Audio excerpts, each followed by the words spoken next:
IVM.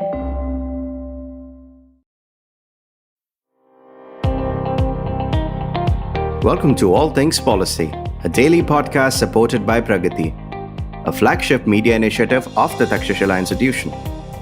We're a bunch of policy nerds based in Bengaluru, and we like to bring a fresh perspective to Indian affairs and an Indian perspective to global affairs. So grab a cup of coffee, sit back, and join us for today's chat.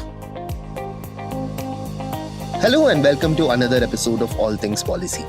I'm your host Sri Krishna, and today we're going to be talking about the state of organ transplantation in the country. And to talk about this, I have with me today Saurabh Todi, my colleague and researcher at the Takshashila Institution. Welcome to All Things Policy, Saurabh. Thank you, Shri. Happy to be here. So there is a stark gender disparity when it comes to organ donations in the country. For every woman who received an organ, 4 men got transplants in India. This is the data between 1995 to 2021 over 16 years, which shows that around 36,000 transplants were carried out of which 29,000 were for men and about 7,000 were for women, which is clearly a 80-20 split in favor of men. This is about the organ recipients, right? What about the organ donors?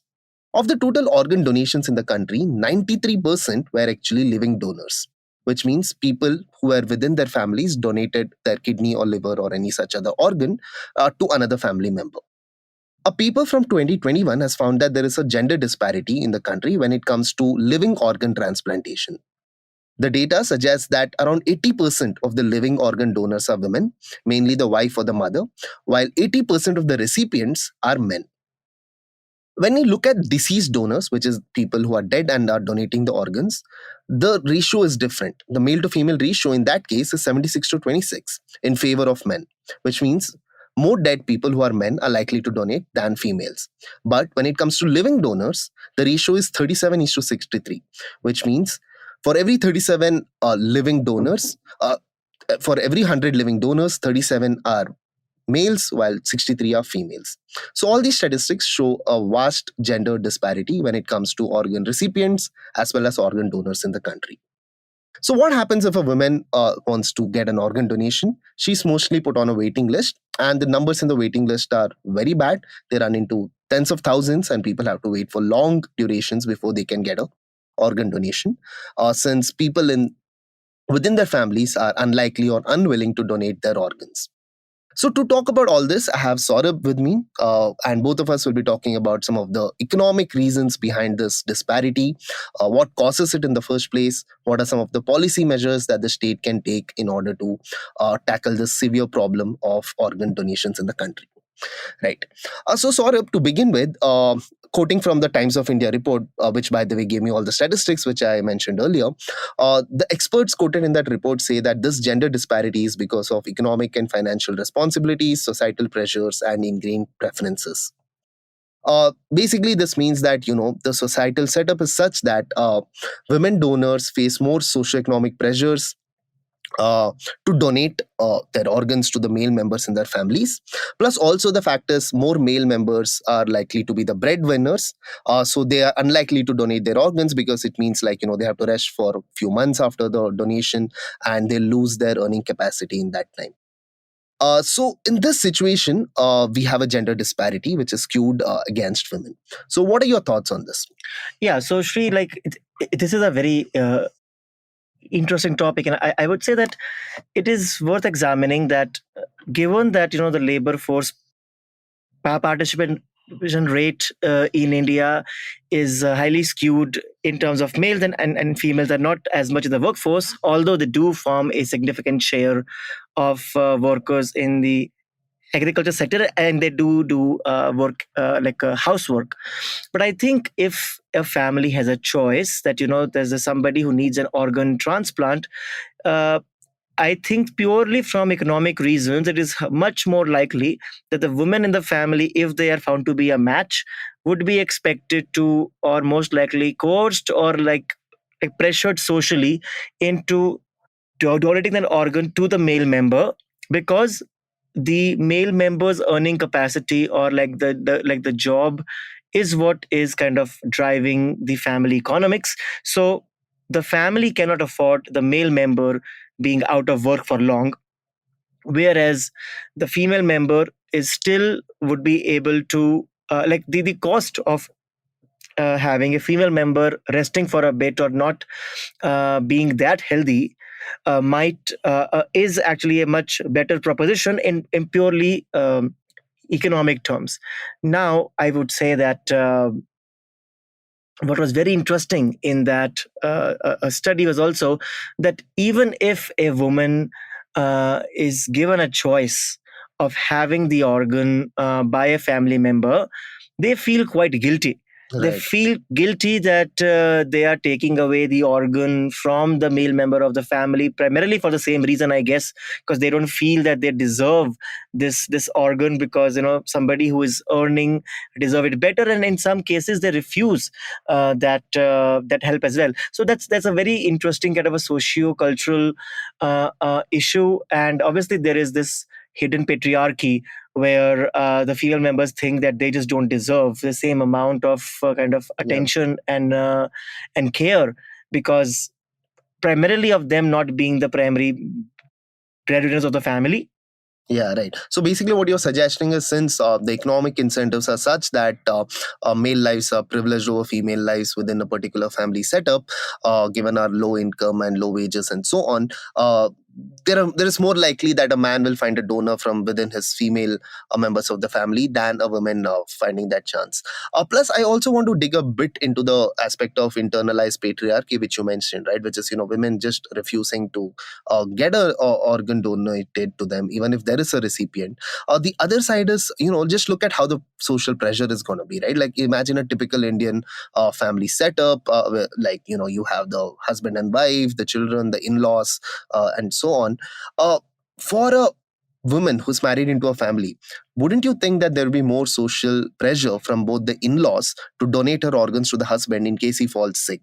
And in fact, if the wife were to fall sick, would you think there'd be a similar pressure on the husband to donate his organ to the wife from the parents or the in-laws, right? I would guess not. Yeah, I mean, I don't have like hard data to support it right now, but Yeah. intrinsically based on our understanding and like our lived experiences, I think it sounds quite plausible that in any case, the woman would is more likely to be expected to donate her organ to her husband or a major male member of the family than vice versa. Now, it may be still be influenced by the factor that we discussed before, is that if that male member is the primary like a bread earner of the family also has an incentive to ensure that he goes back to work as soon as possible. So it is much easier to kind of ask the female member, because for example, even if let's say there is a match with a brother or an uncle, Right. but the equation of who is the primary breadwinner, I think is the major factor. But what is kind of sad is that, I mean, now in many families, the females also work, but I just intrinsically I find it hard to believe that this equation would change even if the female was a like a working professional, because still it is considered that female working is dispensable, Right. but female Yeah. but male working is indispensable, and then that needs to be protected. Right. Yeah. And definitely these social prejudices have significant economic impact as well as, health related impact upon the lives of women. And the other thing, of course, the data also bears out. Like, just look at the data for living donors and dead donors, right? I mean, there are more men who are dead donors, but there are more women who are living donors, which, sort of supports what we've been talking about. But in any case, when this report came out, of course, it broke out into a commentary on social media, and you and I both follow what happens on Twitter. So some of the explanations which people tried to give was, oh, maybe it is the case that there is a disparity when it comes to liver or kidney diseases between men and women, which means that men are more susceptible to these diseases owing to their alcoholic abuse or something like that than women, which means naturally there are more recipients. Of course, one of the counter to it is what we already spoke about, socioeconomic conditions and the internalized patriarchy. But the other thing is, I couldn't find any data which juxtaposes both of them, right? The rate of disease incidence between the between the disease incidence as opposed to the organ transplant rates. Any case, let's park that aside and let's take a step back and just look at organ transplantation in toto, right? As a public policy problem. So, according to you, Saurabh, what do you think should be the goal of public policy as far as organ transplantation is concerned? Well, so I guess, like, in effect, I think we should, as a public policy, should be to ensure that the waiting lists which we have discussed are quite long. They should be as short as possible, and the policy should be able to benefit as large number of people as possible, while obviously making sure that in that process, no one is really exploited, and the chance or the possibility of exploitation is reduced. So that is the overarching idea. But I guess, given India's socio-economic stage of development and just lack of state capacity, I think that equation is very hard to kind of balance out. And then we tend to kind of take steps which are more extreme, because it is much more easy to have a ham-handed approach than to have a more nimble and more kind of precise approach, because there is not much capacity to implement that. Right, and of course, when this and anything to do with organ transplant immediately takes me back to those stories about kidney rackets, right? And almost everyone has read about them or watched them in movies when growing up. That India had these massive kidney rackets operated by unscrupulous doctors and criminal gangs and all, which was essentially a black market for harvesting and transplanting organs. Because all said and done, this is a demand-supply problem. There's a lot of health issues among people who require kidney, liver, and other organs to be donated to them. So the demand is quite high, but the supply is not forthcoming. So we can look at this from a demand and supply axis as well. So one thing which struck me was, if this is actually a demand and supply problem, maybe we can increase the supply by increasing the number of dead donors, as in people who are on their deathbeds, who are going to die, either have been declared brain dead or are dying due to some other circumstances. They can be encouraged, or their families rather can be encouraged to donate the organs. But we have seen the data. In 2019, around 12,000 people received organ transplants, of which only 2,000, or around 16%, were from deceased donors, and rest of them, around 84%, were from living donors. So I don't know, like, the data says my idea of increasing dead donations from dead donors just falls flat, right? So how do we fix this incentive? So what do you think can be done to incentivize people to increase donations or organ donations from dead people? Yeah, so I mean, first, I'll take a bit of a step back, is say that the supply will only come from two sources, right? Either you make it easier for people to donate while alive, or you increase the supply of organs while people are dead. So in India, for example, altruistic organ donation from non-relatives is banned. Yeah. So you have to be a kin of the person or related to them in a certain criteria to be eligible to even kind of donate your organ. Or you have to get in the waiting list and yeah, wait for a exactly. long So time, you so let's say there's no match in your family, or you don't have a willing member in your family who wants to donate. You have no other choice but to be just put on a wait list, where you will wait endlessly, and if you are lucky, you will get one before you are dead. But that is a very, very big problem. So how do you solve it? You solve it by, let's say, making it legal for altruistic organ donation. But then we run up to the problems that we discussed before, right?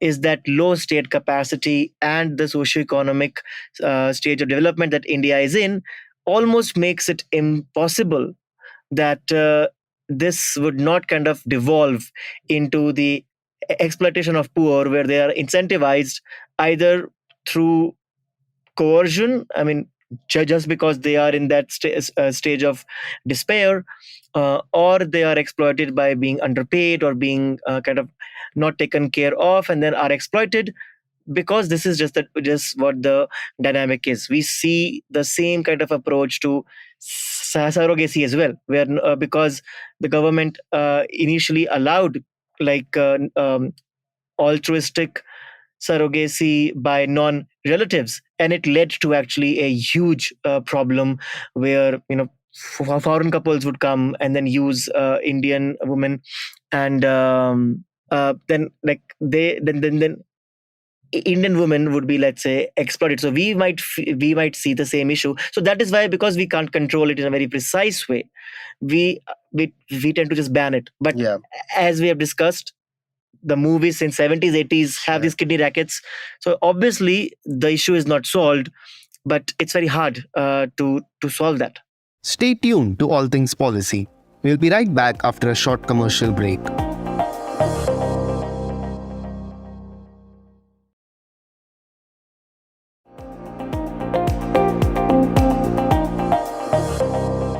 Right. No, you rightly mentioned. And just to talk a bit more about the altruistic bit, right? I'm sure even if the blood relations may not be willing to donate, there might be somebody in their social circles, among their friend groups, who would be willing to donate. But today, the fact of the matter is they're simply not allowed to. Because we believe this can lead to exploitation, we are essentially saying, okay, we are ready to sacrifice some lives, although they might be willing organ donors. But Saurabh, I want to take you back to the question I posed about, dead persons. So, of course, do you think it's a cultural reason why people are not donating organs from dead persons, or is there some incentives, some economic incentives that we need to fix there? What do you think? Yeah, I think it depends, right? Like what kind of model we adopt to kind of incentivize more donation from dead people. So I think there is a lot of cultural kind of like a problem as well. It is seen as like mutilating the dead body if you take out organs. So then many families, many religions feel like it's a big taboo. Despite governments saying that we should do that, there is like pledge to donate organs every year, but that really falls on deaf ears because there's not much that comes out of it. So I think first issue is that you have to address the issue of culture, where you have to figure out a way to make it kind of acceptable to the broader community in India of many religions, socioeconomic classes, or whatnot, that organ donation is net a good thing for humanity. I mean, everyone who is dead, more or less, should be able to at least donate their eyes and kidney. That itself, because one of the largest kind of shortages of organs in India is of kidneys. So these things can be addressed. So I think, but then I think that is a cultural issue.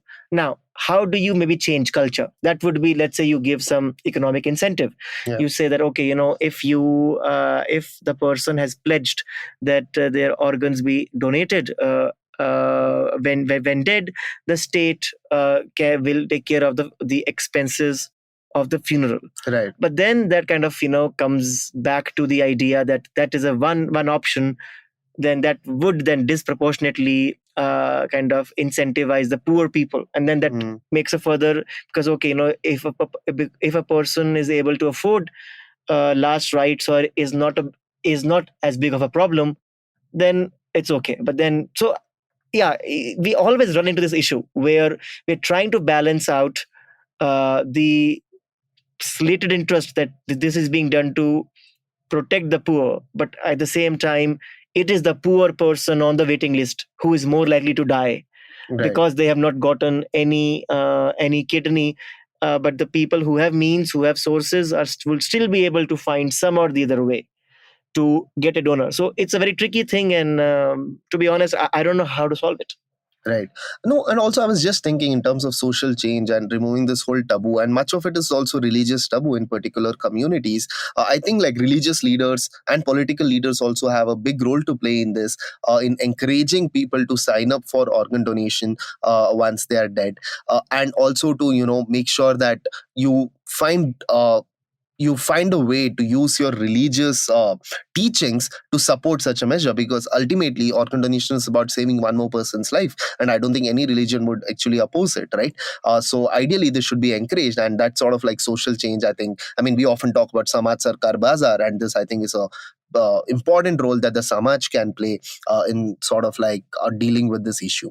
Yeah, true. I agree, and I would say that, I mean, there are also some things that we can like even in terms of policy. For example, there are many countries, right, where when you apply for a driver's license, they ask that, oh, if you want to be an organ donor, and I think in India, in some states, I think at least you get asked that option. But again, because there is not much of awareness, there's not much kind of understanding of what it means, and there is taboo, so that kind of like that does not help much.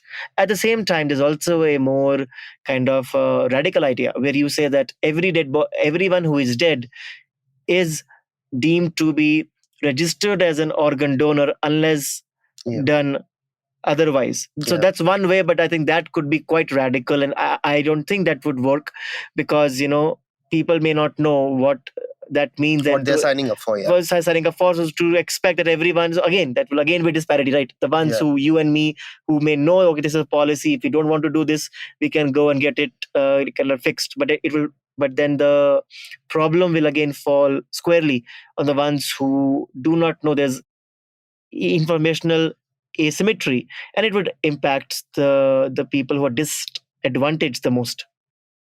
Right. Of course, the idea of changing the default comes from behavioral economics, which says that people are more likely to stick with the default option and not change it because the incentives for changing it are much higher. So one would say that you can have mandatory opt-in for organ donations, but I'm, like you said, I'm also skeptical if this can be tried out at such a large And scale plus, in a country like ours. even if you do, I think my worry is that it will make the process of, let's say, cremation a lot more antagonistic, because what if, like, once you are dead, but your family Yeah. members are the one who are doing the cremation and everything, and if a team of doctors comes and be like, okay, we want to, I mean, it's gonna be kind of a carnage there, because Yeah. there's a high risk of being kind of like being beaten, or Yeah. violence against like the teams who will go to harvest Yeah. organs. So I think, like, that's why, like, doing this in a more humane way where you take everyone along might be a much longer road, would be a harder process, but I think that's much better, and it will make something like organ donation a thing that is done as out of goodwill Yeah. than out of mandate from state. Right. So the kind of perception of this kind of good thing should remain in the bracket of, like, it's a good, nice thing that I'm doing as part of the common responsibility of humanity, then just because the state said that I had to, and I had no option. Right. So what you are essentially saying is, of course, state coercion is bad. So, and again, when any person passes away, it's a tough time for their family, and the emotions are running high. So, just a team of doctors from the government just landing up there to harvest organs might not be taken kindly by any family which is going through that. So, Saurabh, let me put forth one more radical idea and see your thoughts on it, which is basically, why not create an open market for organ donations? Of course, we are talking about exploitation now, but I mean, there are enough reports to suggest that poor people are still paid off to donate their kidneys, and these often happen in the black market, which is unaccountable, which is unregulated, and in fact, even the sort of like healthcare conditions over there are very poor, right?